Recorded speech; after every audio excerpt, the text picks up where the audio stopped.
Y déjenme pongo la presentación donde nos habíamos quedado.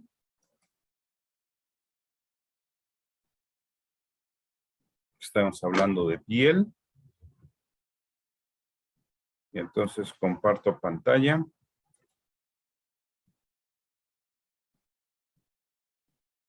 Ahí está, ¿ya la ven? Sí, profe. Sí, profe. Bueno, nos habíamos quedado en esto, ¿no? Que era increíble que a partir de un ser como un cuervo, habían evolucionado plumajes tan hermosos. Ahora, ¿cómo es que evolucionaron estos? ¿Cómo es que se llegó a esto a partir de esto? Bueno, gracias a que estas islas donde viven las aves del paraíso, no hay depredadores. El único depredador es el ser humano. Entonces, y el ser humano tienen la enorme ventaja que son seres humanos de tribus, no civilización. ¿Por qué? Porque desgraciadamente nuestra civilización muchas veces trae consigo el que se exploten los recursos hasta agotarlos. Entonces, al ser grupos étnicos propios de esa región, lo que hacen es que, pues, igual que los nativos norteamericanos, las plumas no se las gana cualquiera, ¿no? Las plumas se las gana quien hace algún mérito, quien tiene una jerarquía mayor. Entonces, sí llegan a cazar aves del paraíso los seres humanos que viven ahí en Papúa Nueva Guinea, y y hacen penachos y tocados muy hermosos, ¿no? La pluma no pierde su belleza.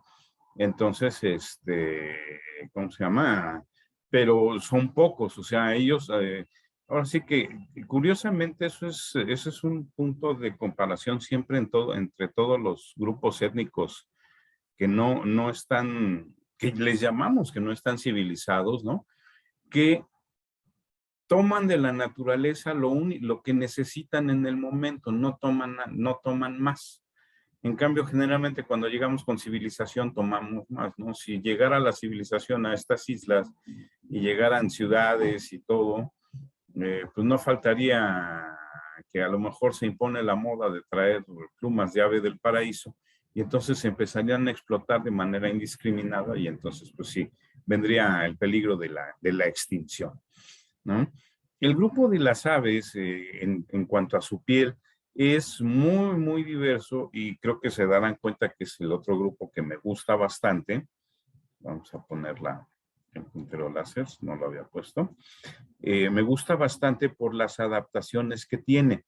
Esta es una, ¿no? Donde de un plumaje monocromo pasamos a plumajes muy policromados y muy diversos y plumas.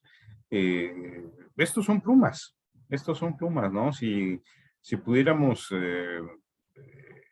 obtener una de estas plumas sin lastimar al ave, ¿no? Cuando cambia de plumaje antes del cambio de estación, que allá el cambio de estación más bien es lluvias y secas, veríamos que es una pluma, veríamos que tiene toda la estructura de una pluma. Entonces, hay otras adaptaciones de estas plumas, de estos plumajes bastante sorprendentes, ¿no? Las plumas más primitivas, aquí está el kiwi del que tanto hemos hablado. El kiwi, pues al vivir en una isla redujo su tamaño, pero viene de un grupo de aves gigantescas, entonces por lo mismo el huevo es casi del tamaño del cuerpo de la hembra, ¿no? Entonces es cuando dicen, oye, pobre kiwi, ¿no? Entonces, tanto tenemos plumas vistosas como las de este tucán sulfúreo, ¿no? Que ahí más bien es como para en el árbol en el que se encuentra, es decir, hey, este territorio es mío, aquí estoy yo, véanme, ¿sí? Y tenemos plumas que son completamente crípticas, que facilitan el camuflaje del organismo. ¿Qué notan qué notan en esta ave que estamos viendo acá? Una vez más, pido que sean muy, muy observadores. Noten todo lo raro que tiene esta ave. El patrón geométrico en las plumas. Un patrón geométrico en las plumas, muy bien, Fernando, sí. algún otro detalle. Hay dos detalles más que son, pero súper conspicuos. Es chiquita, ¿no? Es muy pequeñita, sí. Hay lástima que no hacemos salidas al campo hacia donde viven estos bichitos, porque sería muy interesante de ver su comportamiento, ¿no? Y ahorita se los voy a platicar. Sí, de hecho aquí en Guerrero les llaman tapacaminos. Porque Exactamente, Fernando. Se me hace que tú eres ornitólogo. Sí, y los españoles, los gachupines, o sea, los españoles, los ibéricos, vamos a decirlo así, le llaman chotacabras. Y aquí en México a esta avecita se le llama tapacamino. ¿Por qué? Porque tiende a anidar en el suelo. Es un ave nocturna, por algo los ojos tan grandes, y es un ave insectívora. Fíjense en el pico y fíjense en estas plumas que son en sí unas cerdas. Esas cerdas le sirven como bigotes, como los bigotes al gato. El gato, parte de su orientación nocturna es que tiene muy buena visión nocturna, y la otra es que los bigotes son precisamente del ancho del cuerpo del gato. Entonces, si encuentra un hueco por donde no pasa, donde sus bigotes no pasan, sabe el gato que automáticamente que ahí no pasa. Aquí estas cerdas a esta ave le sirven para detectar las vibraciones y el ligero viento que generan las alas de un insecto en vuelo. Entonces es con lo que lo captura. Y como decía, se le llama tapacamino porque tiene la costumbre de anidar en el suelo. Entonces vamos a suponer, salimos al campo y nos encontramos una vereda de este estilo, así de piedritas y todo esto, donde hay un tapacamino. Conforme nosotros como grupo nos vamos acercando, pues este animal empieza a cerrar más los ojos, ¿no? Se ve muy chistoso cómo empieza a cerrar los ojos porque sabe que esa es una parte muy conspicua de él, ¿no? Para parecer un pedazo de hojarasca. Pero si alguno de nosotros se dirige directamente hacia el nido, lo que hace es distraernos. ¿Y de qué manera nos distrae? De la manera curiosa, no se sabe bien cómo aprendieron esta técnica de distracción, pero empieza a volar y empieza a mover una alita como raro. Entonces, lógico, nuestra curiosidad, ¡ay, mira, un ave que tiene el alita lastimada! Entonces, nuestra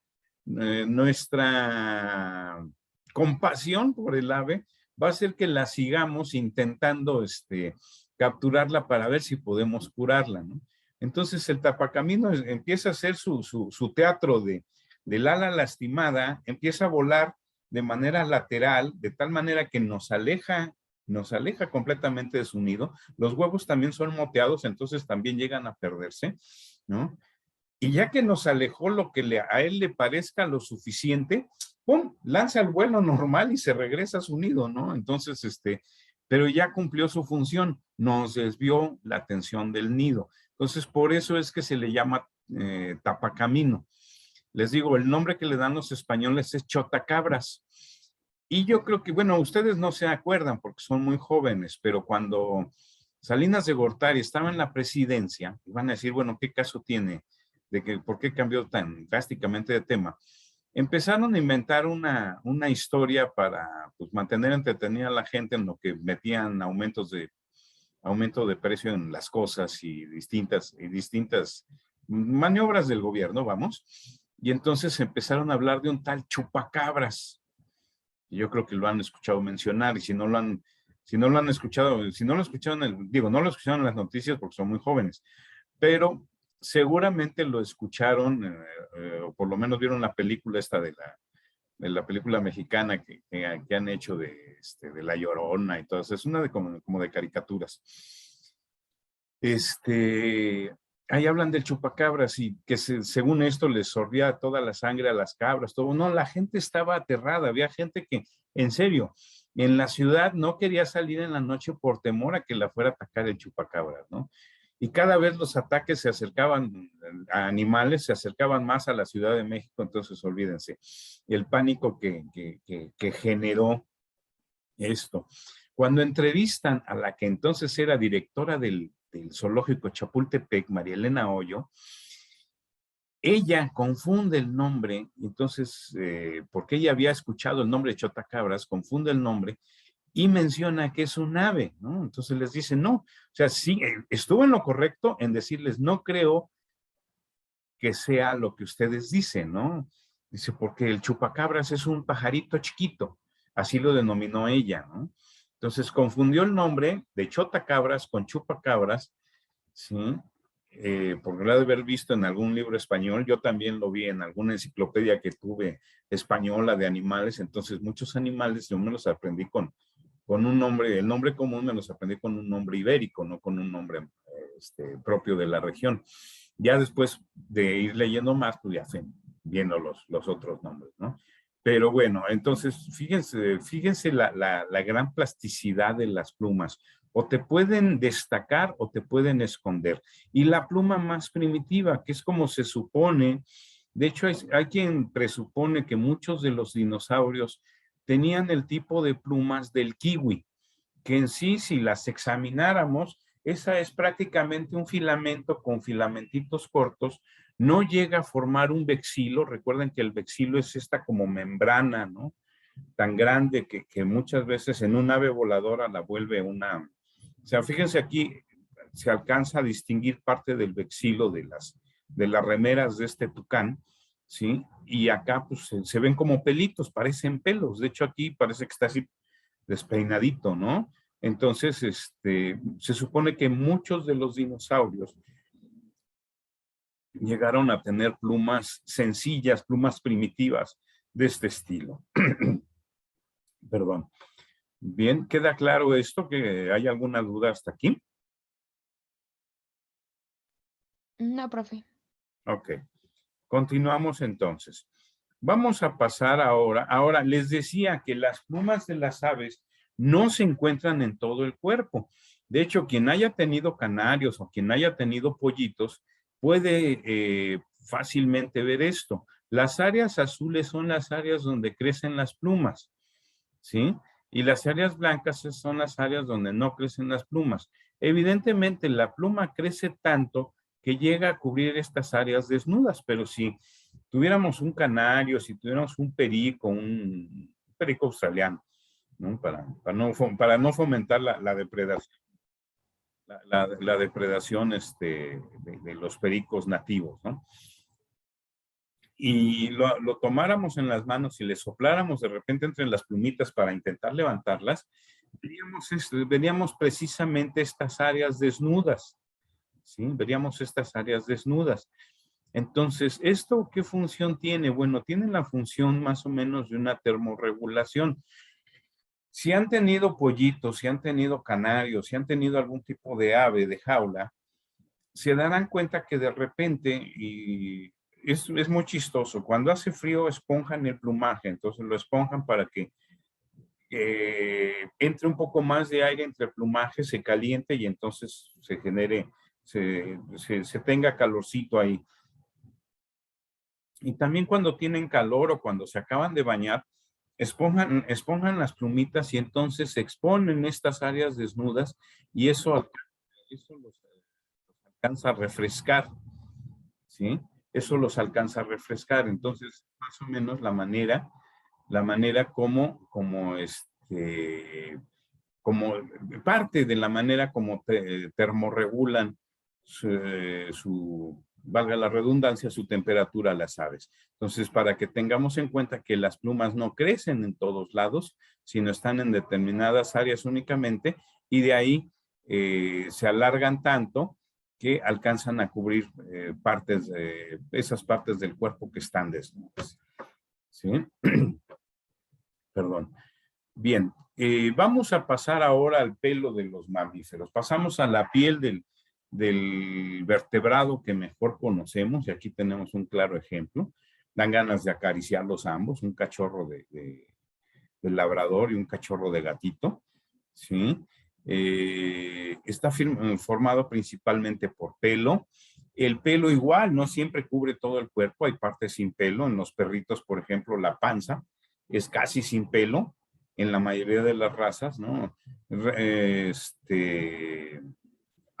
a haber áreas que no cubre el pelo, por ejemplo, el interior de las orejas, la trufa, o sea, la nariz, ¿sí? En un perro esas áreas no van a estar cubiertas. La estructura puede llegar a ser muy compleja. Lo que decíamos, ¿no? Que La sustitución de la piel se puede presentar con temporadas y en otras es constante. En el caso de nosotros, como mamíferos, como representantes de los mamíferos, suele ser constante, ¿sí? Suele ser constante y en el caso de los perros, de los perros sobre todo, yo tengo gato y hasta ahorita no me he fijado que tire más pelo en determinada época del año. Esa tira pelo todo el tiempo, mi gata, ¿no? Por eso a veces parezco Ludovico Peluche, ¿no? Me deja luego pongo mi camisa en la cama y llega y se echa justo en donde está la camisa, entonces la deja llena de pelos, ¿no? Entonces, en los perros sí, en algunos es estacional. De hecho, en los alces también es estacional este cambio de pelo y algunas otras características que vamos a ver más adelante. Sí, existe una gran variedad de adaptaciones de la piel de los mamíferos según en el hábitat en el que se están desarrollando, ¿sí? Lo cual resulta sumamente interesante. Entonces, ahora también tenemos adaptaciones naturales y adaptaciones obtenidas por cruza genética, ¿sí? En el caso de la piel del erizo es una adaptación natural. Si llegáramos a ver una púa del erizo al microscopio y pudiéramos hacer con una aguja de disección, la verdad nunca lo he hecho, ¿no? Una aguja de disección, lo que veríamos serían una serie de pelitos apelmazados, unidos, y eso es lo que forma la púa. De hecho, incluso también el cuerno del rinoceronte tiene más o menos esa misma conformación, son como pelos apelmazados y es lo que forma su cuerno, ¿sí? Nada más, no tiene ninguna otra cuestión mágica, como dicen los chinos, que es un afrodisíaco, ¿no? Y por lo que llegan a cazar rinocerontes. Entonces, en el caso del erizo son pelitos apelmazados que varios forman esa púa. Y lo más curioso es que el animal está consciente de ese mecanismo de defensa, ¿no?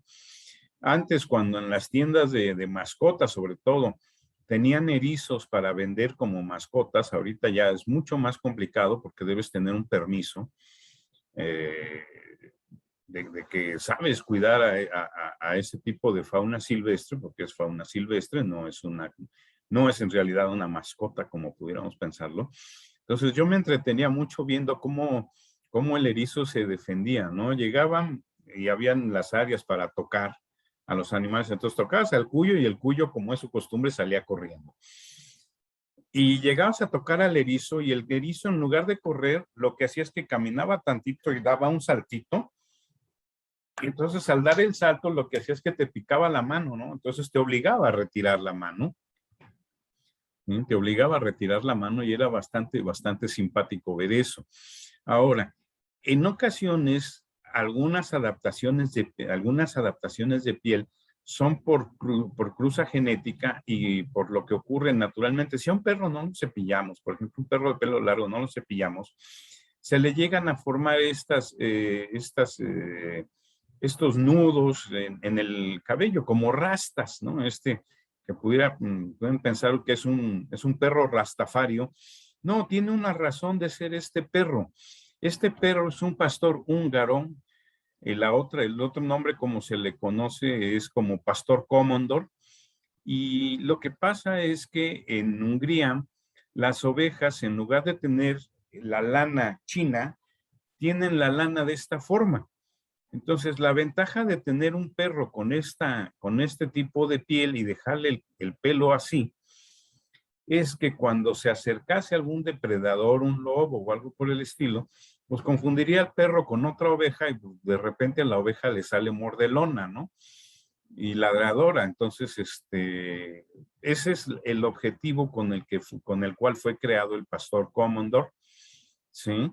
De hecho, ustedes pueden decir, ay, pues qué antiestético se ve. No, pues esta foto es una foto de una exhibición canina donde precisamente la correcta definición de cada una de las rastas que conforma el pelo es otro valor, otro factor a evaluar en esas competencias de los pastores húngaros o pastores Komondor. Entonces, como vemos, esto es una adaptación natural, esta es una adaptación obtenida a través de cruzas, ¿no? Muchas veces no son tan exitosas. Entonces, hay otras adaptaciones, por ejemplo, el pelo aquí en lugar de formar una púa forma una especie de escama. Aquí en lugar de verlos apelmazados como una púa, los veríamos apelmazados como una escama, ¿no? Y el pangolín pues lo tiene así. Entonces, además, es curioso que, me voy a regresar, tanto el erizo como el pangolín, el mecanismo de defensa es muy similar. El erizo da su brinquito y si de plano lo están molestando mucho, se hace bolita. De tal manera que en el vientre no tiene púas. De tal manera que protege las partes expuestas, las partes blandas, por llamarlo de alguna manera, ¿sí? O las partes vulnerables, las protege, se hace bolita y lo que deja expuesto son únicamente las púas. Y esto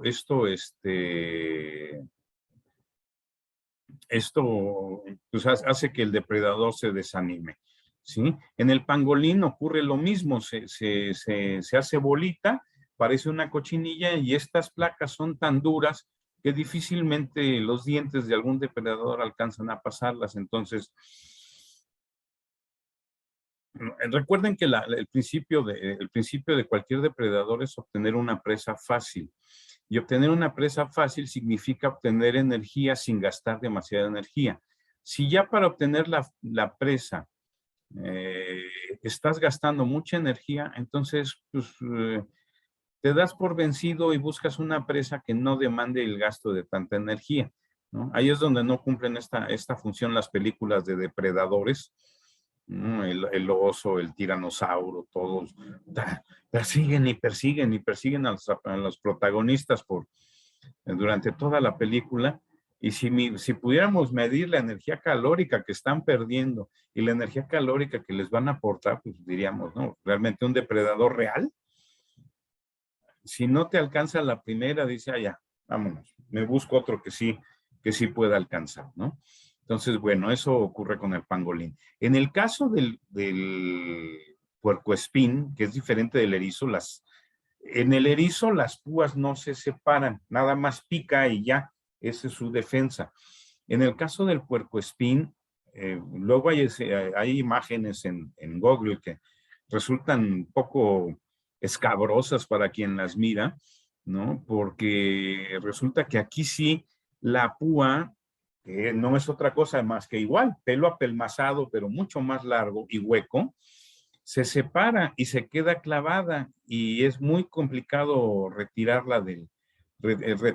¿Por qué? Porque el patrón de escamación, el pelo tiene como escamas. El pelo, si lo vemos a nivel microscópico, tiene como escamas. Entonces, el patrón de escamación del pelo hace que parezca una punta de arpón, una punta de flecha. Entonces, se encaja y difícilmente puede salir.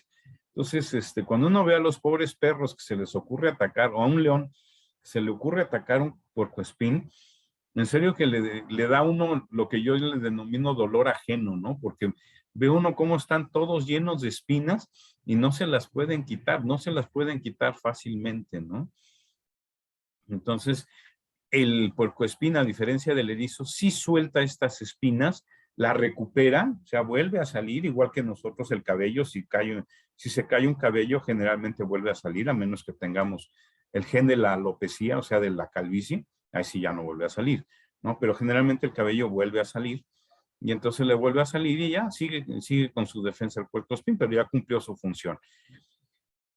Hay también grupos de mamíferos que no tienen pelo o tienen muy poco. Entonces, por ejemplo, los odontocetos, como me parece que es un delfín no es un delfín de Héctor, este es una marsopa. No recuerdo el nombre. Es que por ahí en alguna de las presentaciones. Profe, yo tengo una pregunta. Ah, perdón, sí, Claudia. ¿Hay puercoespines sin pelo? ¿Hay qué? O sea, puercoespines que tengan alopecia, así como casos extraños o raros. Ajá, mira, no se ha visto, no sé, muy buena pregunta, muy buena pregunta.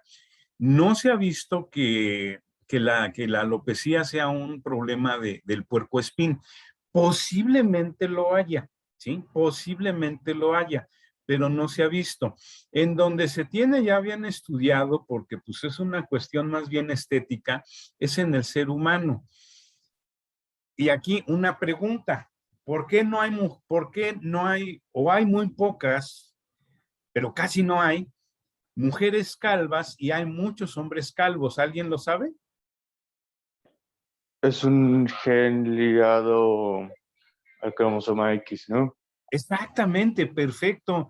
Xperia L1, es que no sé cuál sea tu nombre. Sí, exactamente. No parece, soy Urrego. ¿Qué José. tal? Sí, exactamente, es un gen ligado al sexo, o sea, está ligado al cromosoma X. El cromosoma X o te puede marcar que vas a tener alopecia o te puede marcar que no. ¿Por qué hay pocas mujeres calvas? Porque tienen dos cromosomas X. Entonces, si uno tiene marcado que vas a tener alopecia y el otro tiene marcado que no, el que tiene marcado que no es un gen dominante contra el de la alopecia, entonces no se expresa. Pero en el caso de los hombres que tenemos un gen Y y un gen X, pues si tiene marcado que vas a tener alopecia, el gen Y no tiene, no tiene la orden genética que se contrapone y ni modo, pues te toca peinarte de aquecito Oaxaca o cosas por el estilo, ¿no? O aceptar plenamente tu calvicie, como lo hacen Bruce Willis y Vin Diesel, que se rapan y se ven muy bien. Digo, habemos los que tenemos el coco muy feo. A mí no me gusta traer el cabello largo, me ha gustado siempre traerlo muy corto. Alguna vez me rapé, dije, a ver qué tal me veo. No llego a tener la personalidad de aquellos dos, entonces pues, por eso mejor me dejo el cabello, ¿no? Pero si me viera bien calvo, pues me hubieran conocido calvo, ¿no? Y no porque no tenga pelo, sino porque mi pelo es bastante rebelde y complicado de peinar a determinada altura, ¿no? Entonces, sí es buena pregunta, no se ha visto, posiblemente haya, pero evidentemente, si lo hubiera, ¿qué sucedería con ese organismo que tiene alopecia? No tiene púas, no se protege y entonces es rápidamente depredado. Entonces esos genes no prosperan, ¿sí? Pero que posiblemente se haya llegado a presentar alguna vez en la vida. La naturaleza es maravillosa, muchachos, o sea, a mí no deja de sorprenderme, no deja de causarme sorpresa las cosas que se presentan en la naturaleza. Pero pues sí, o sea, si hubiera un puercoespín calvo, pues sería muy fácil presa de otros. Tendría que estarse escondiendo más hábilmente. Entonces, eso provocaría que una, ni lo viéramos, y otra, que si lo llegan a agarrar distraído, pues olvídense, lo depredan y no tiene manera de defenderse. ¿Sí? Perdón que no había visto la manita alzada. Bueno,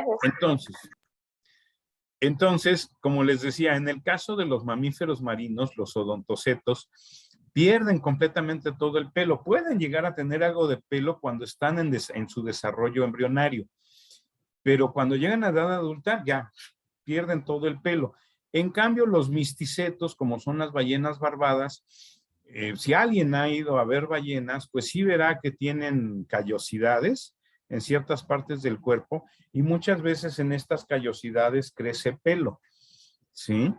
La mayor parte del cuerpo es desnuda, es sin pelo, pero sobre todo alrededor de las callosidades es pelo. Se oye asqueroso, pero es un poquito como la verruga de la viejita, ¿no? Que tiene hasta pelos y todo, así se verían las ballenas, o sea, es el equivalente en las ballenas barbadas, en los misticetos, ¿sí? Entonces, les digo, hay diversas adaptaciones. Hay adaptaciones naturales como estas, y ya saben, el ser humano siempre buscando la novedad. Alguna vez se publicó por ahí que a la rata topo no le da cáncer, a pesar de que tiene la piel desnuda. Sí, no le da cáncer porque no le da tampoco el sol, porque se la pasa enterrada, ¿sí? Ya están ya haciendo investigaciones en la rata topo. Ay, ¿por qué no le da cáncer? Pues sí, no le da cáncer de piel porque pues, se la pasa enterrada. Entonces, qué mejor filtro solar que una buena capa de tierra, ¿no? Encima. Entonces, esta es una adaptación natural. Tiene poco pelo y realmente su piel no necesita de mucho cuidado. En cambio, una adaptación, este es un perro cholo, ¿sí? El cholo, y este es el cholo escuincle. Es otra adaptación natural. Aquí, de hecho, esta raza que es propia de nuestro país es sumamente cara porque aquí no son caracteres genéticos buscados por alguien. Ya estos perros eran calvos de por sí, aunque generalmente si los conocen, y si no los conocen, yo les recomiendo que vayan al Museo de Dolores Olmedo, allá en Xochimilco. La señora Dolores Olmedo tenía una colección bastante grande de estos perros. O sea, eso ya era colección. Y entonces ahí tienen xoloscuincles. Si los conocen bien, pues sí tienen un ligero copetito, ¿no? Muchos de ellos, incluso a veces un copetito güero, se ven muy simpáticos, ¿sí? Pero el resto del cuerpo es desnudo, es completamente desnudo, pero vuelvo a lo mismo. Esto, curiosamente, no es una adaptación obtenida por cruzas. Los mexicas, mal llamados aztecas, no hacían selección de especies de esa manera, o sea, selección de razas de esa manera, sino ya se obtenía así. Y entonces, por lo mismo, por su característica sin pelo y todas estas cosas, bueno, ha sido un perro que ha sido muy, muy venerado, incluso inmortalizado en la cosmogonía mexica. Ya sabrán ustedes, y si no lo saben, aquí se los platico. Se supone que cuando, en la creencia mexica, cuando tú mueres vas al Mictlán, pero antes de llegar al Mictlán tienes que cruzar un río en una barca, y en esa barca quien te ayuda a cruzar el río es un perro xolo, un xoloscuincle, ¿sí? Pero esta raza es natural. En cambio, cuando nos vamos a una raza creada por el ser humano, como es esta cosa fea, y miren que me gustan los gatos, les digo, yo tengo mi gata, pero cuando se crea esta cosa, la otra vez estuve leyendo acerca de los cuidados que se debe tener con un gato esfinge. Ay, qué monserga, la verdad, qué monserga estar cuidando un gato. Porque mientras al xoloscuincle no hay que hacerle nada en la piel, solita su piel se tiene cuidado, los cuidados, ni siquiera los cuidados de cualquier perrito, porque cualquier perrito tienes que cepillarlo, ni siquiera lo cepillas, ¿no? El mismo perro cuida su piel. Aquí en el caso del gato esfinge, lo que tienes que hacer es ponerle una crema humectante, todo. Olvídense, si yo difícilmente me pongo crema humectante, le voy a estar poniendo al condenado gato, pero le tienes que poner, si no la piel se le parte, se le desquebraja, etcétera, etcétera, ¿no? Entonces sí es mucho. A este gato, sí, a diferencia de los otros, sí hay que bañarlo, ¿sí? Para retirar la crema humectante que se le ponga y ponerle más y mantener la piel en buen estado. O sea, es una raza de gato que requiere mucho cuidado. Una vez más, esto es creación humana. Entonces, al ser una creación humana, muchas veces tiene demasiadas imperfecciones, ¿no? Entonces, una de ellas es que no se humecta naturalmente la piel del gato. Y entonces, al no humectarse, pues tú tienes que humectársela con cremitas y todo, y después tienes que bañarlo para quitarle las cremitas porque se echan a perder, se vuelven rancias y le lastiman la piel, ¿no? Entonces, a mí en lo particular la raza no me gusta, además que proviene de los gatos abisinios, que son sumamente flacos. Entonces, es un aspecto un poco, para mí poco estético, ¿no? Pero a mucha gente le gustará el esfinge. A mí me gustan los gatos peludos, aunque me deje mi gata llena de pelos las camisas, ¿no? Y me tenga que estar sacudiendo a cada rato, ¿sí?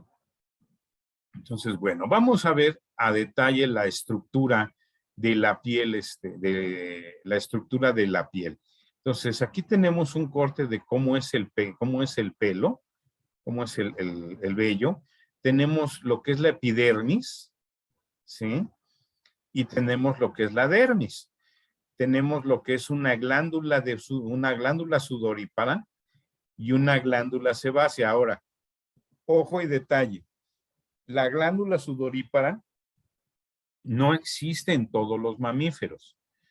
Ejemplo, los perros no tienen glándulas sudoríparas o no tienen tantas. Llegan a tener algo en los cojinetes de las patas, ¿no? De hecho, de tal manera que si un perrito está acalorado y vemos que pisa, vemos que deja así su huellita marcada, ¿no? Pero es el único lugar. Entonces, ¿cuál es la función del sudor, chicos? Regulación de ¿Ayuda a temperatura. regular la temperatura? Ayudar a regular la temperatura. Entonces, ¿de qué manera, ya que el perro no tiene tantas glándulas sudoríparas, de qué manera regula su temperatura un perro o un lobo? Me parece que jadean. Exactamente, muy bien, Ana Carla. Jadean, y al jadear, como la lengua tiene tantos vasos sanguíneos, ahí se da un intercambio de temperaturas, y entonces por eso un perro, mientras más acalorado está, el jadeo es mucho más fuerte, ¿sí? O un lobo, los lobos cuando persiguen una presa, pues acaban jadeando como locos, ¿no? Precisamente porque entran en calor. Entonces, esta glándula sudorípara, o sea, este es un esquema general. No todos, evidentemente no todos van a tener todas las estructuras, todas las glándulas. La sudorípara ya vimos que no la van a tener en la mayor parte del cuerpo los perros, por ejemplo, ¿sí? O los gatos. Entonces, ellos no sudan, ¿sí? Entonces, estamos viendo todos los estratos, el estrato córneo, el lúcido, el granuloso, el espinoso y el basal. Aquí en el basal es donde tenemos células en constante mitosis, que son las que van a generar precisamente estas capas de piel muerta. A partir de donde se ve el color amarillo es ya piel muerta, ya son células muertas, y es lo que se desescama cuando le rascamos, ¿sí? Tenemos también la glándula sebácea, y fíjense a qué está asociada la glándula sebácea. Está asociada al cabello. ¿Qué sucede cuando nosotros no nos lavamos el cabello en un buen rato? Pues acabamos con el cabello sumamente seboso, ¿no? Y hay otro detalle aquí, así que hay un adelanto de la materia aquí. ¿Qué es esto que tenemos aquí?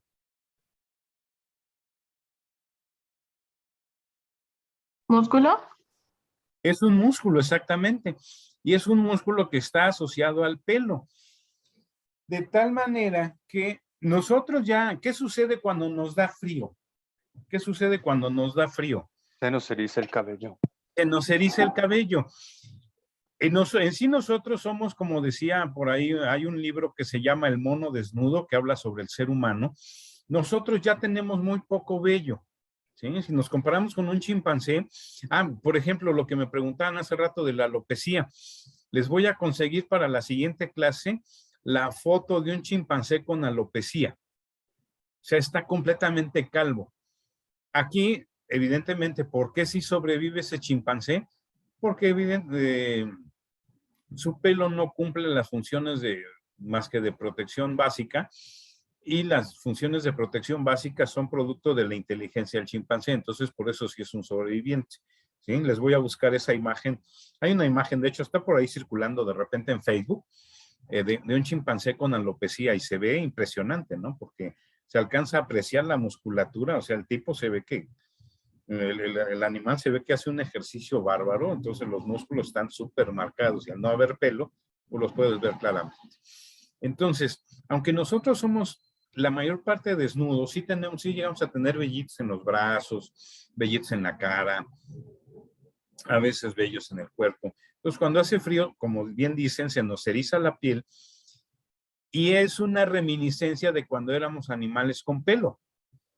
Cuando éramos animales con pelo, ese erizar la piel era para generar más huecos entre el pelo y que hubiera más aire y que se pudiera calentar, y entonces nos calentáramos. Por eso, cuando tenemos frío, se nos eriza la piel.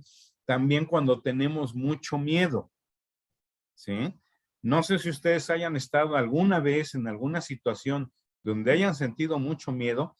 Se alcanza a sentir, yo sí, se alcanza a sentir la nuca cómo se eriza. De hecho, si ustedes ven a su perro cuando huele a otro perro a través del zaguán de su casa o cosas por el estilo, el perro, si es un perro que puede ser un rival, si son de esos perros chiquitos que nada más dan guerra y ladran mucho y todo, ni hace gran alaraca nuestro perro, ¿no? Pues es un perro que puede constituir un rival de territorio, el perro se eriza.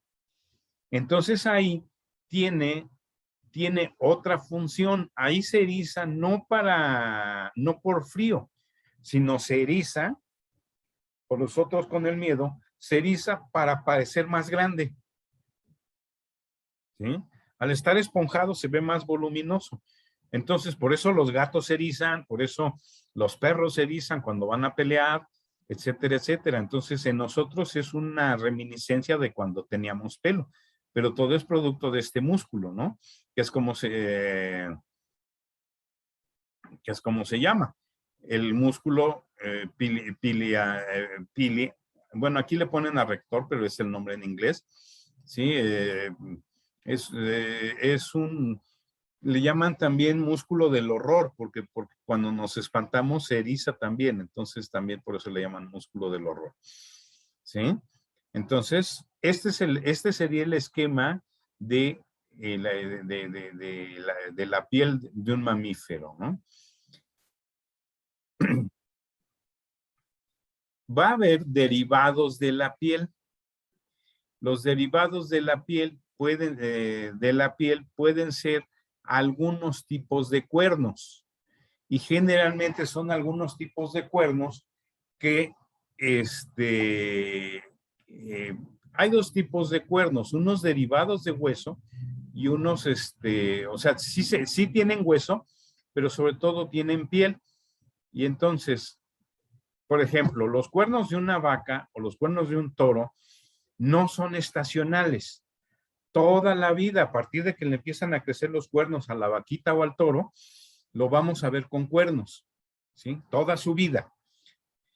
En cambio, un ciervo, nosotros vamos a ver cada uno de estos estadios en todas las edades del ciervo, porque sus cuernos son un derivado de piel, aunque sí se osifican, es decir, sí se llegan a ser muy duros, y entonces va a llegar un momento después de este estadio, del inciso E, lo volvemos a ver como el inciso A después de un tiempo.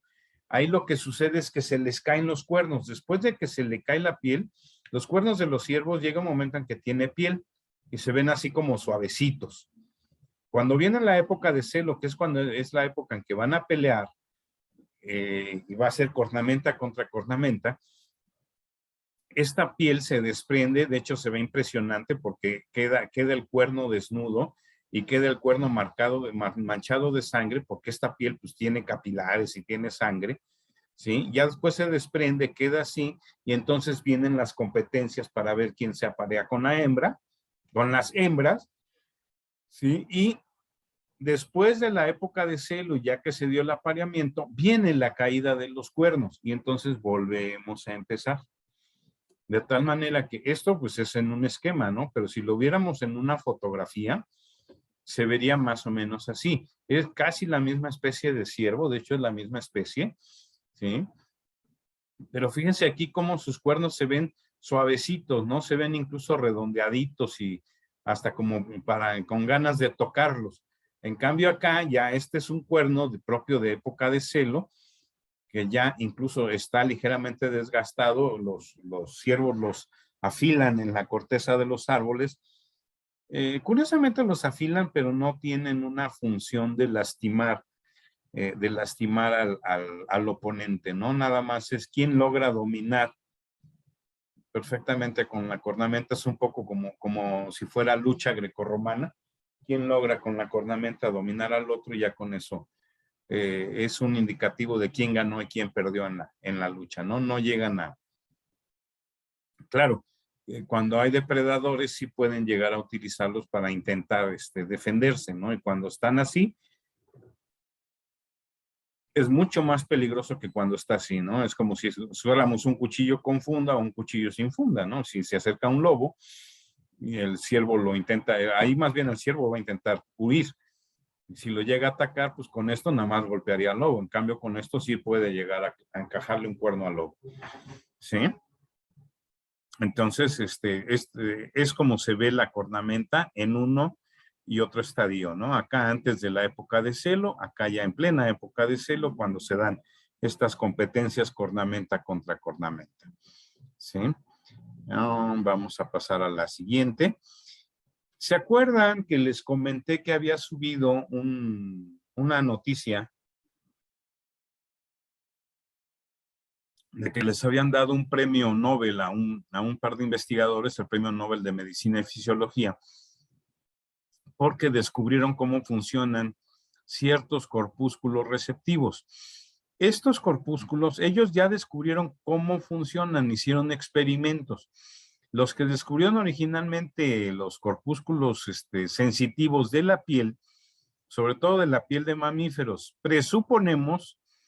podemos presuponer que hay este tipo de corpúsculos en la piel de los distintos grupos de vertebrados. ¿Sí? A lo mejor no todos, pero sí algunos.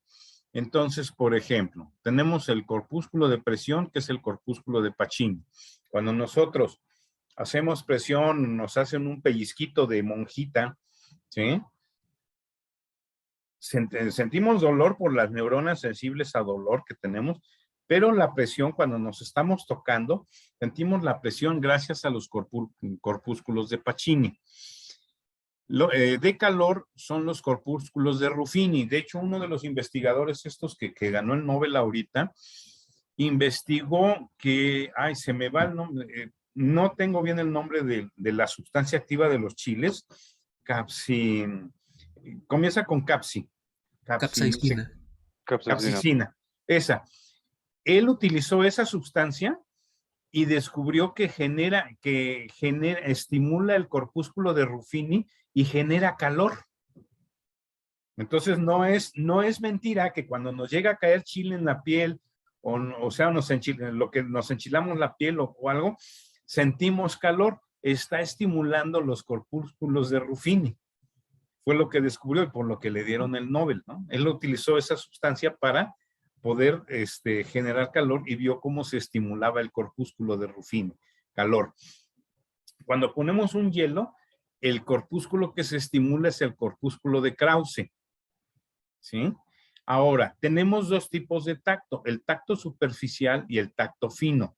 Aquí, después les voy a pedir que piensen en algo. El tacto superficial es el corpúsculo de Merkel y se presenta generalmente en la piel con vello, ¿sí? Cuando viajábamos en metro, que íbamos a la facultad y nos íbamos en el metro y todo eso, luego estábamos en el andén esperando que llegara el metro y no lo veíamos llegar. Pero podíamos, gracias a nuestro tacto superficial y sobre todo si somos medio velluditos, podíamos sentir cuando venía el metro. ¿Por qué? Porque desplaza el aire, se genera un ligero viento ahí artificial dentro del andén y entonces sentíamos en los vellitos, ya viene, ¿no? De hecho, la siguiente vez que viajen en metro, no ahorita porque todavía es un riesgo, y cuando nada enfermedad sí pega y pega con todo, les digo que yo afortunadamente ya estoy recuperado, pero sí me pegó bastante fuerte. Cuando viene el metro, ustedes incluso hagan el ejercicio interesante de sentir y pueden predecir de dónde llega el metro, si viene en el carril que ustedes van, en la dirección que ustedes van o en la dirección contraria, ¿no? Y es dependiendo de los vellos que se empiezan a mover. Todo esto lo sabemos gracias al tacto superficial. El tacto fino se da en la piel sin vello. La piel sin vello la tenemos en la palma de las manos, las plantas de los pies, los labios, el clítoris y el glande, los pezones y la punta de la lengua. Si se dan cuenta, muchachos, y fuéramos a un libro de sexualidad humana, como sería el Master y Johnson, que es un libro extraordinario de sexualidad humana, todas estas partes, incluso palmas de las manos, plantas de los pies, son zonas erógenas. ¿Sí? Son zonas donde despierta el instinto sexual. piel sin vello, y ahí entonces está funcionando este corpúsculo, el corpúsculo de Meissner. Entonces son dos distintos corpúsculos. Aquí la pregunta que se las quedo a deber, y la pregunta que a mí se me acaba de ocurrir, ¿donde hay corpúsculos de Merkel, hay corpúsculos de Meissner y viceversa o no? Entonces estas se las quedo a deber, a mí se me acaba de ocurrir, si están mezclados estos corpúsculos, o es uno o es otro. ¿Sí?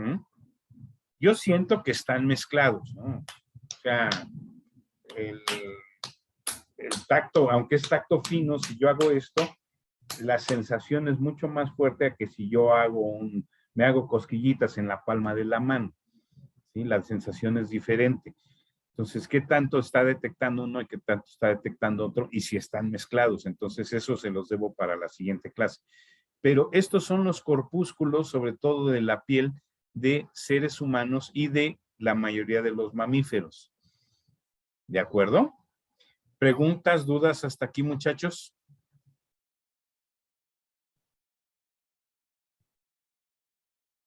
Todo bien. Ok, perfecto. Bien. Entonces, esta es la bibliografía, la literatura que utilicé para esta parte. ¿Sí? Es la literatura que utilicé para esta parte, para que sepan de dónde se sacó. Evidentemente voy a convertirlo en PDF y se los mando, y lo convierto en imágenes y lo subo a la página de Facebook. ¿Sí? Entonces aquí, pues para finalizar la parte de piel, ¿qué prefieren? ¿Ver una piel de esta forma o ver una piel de esta forma? Es del mismo organismo. Esta es una piel de pantera nebulosa. Desgraciadamente se la agarraron unos cazadores furtivos, entonces ya está muy maltratada.